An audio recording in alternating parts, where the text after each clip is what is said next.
Welcome to the Rim Break Rodeo. We hope this video helps. You start by identifying the pattern and why heel strikes happen. Setup and swing path.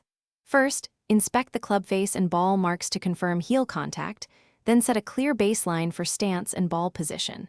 Make a small adjustment by moving the ball 1/2 to 1 inch toward your front foot if it sits too far back. This reduces early contact. Once done, relax your grip pressure to about a 5 of 10 so you can feel the club head through impact.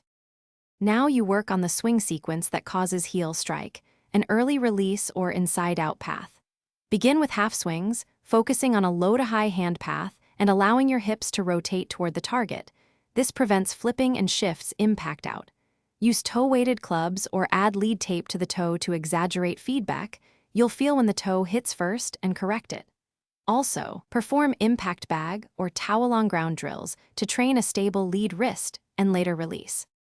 Finish by consolidating changes into full swings and verifying contact consistency. You should progress from half to 3/4 to full swings while keeping the same low-to-high feel and balanced finish. This builds muscle memory. Make incremental ball position tweaks, 1/2 inch at a time, and record impact marks after 10 swings. If heel strikes persist, troubleshoot. Loosen your grip, check that your weight shift isn't staying on the back foot, and reevaluate swing path with a camera to isolate the fault. Thanks for watching. Consider subscribing if we helped you.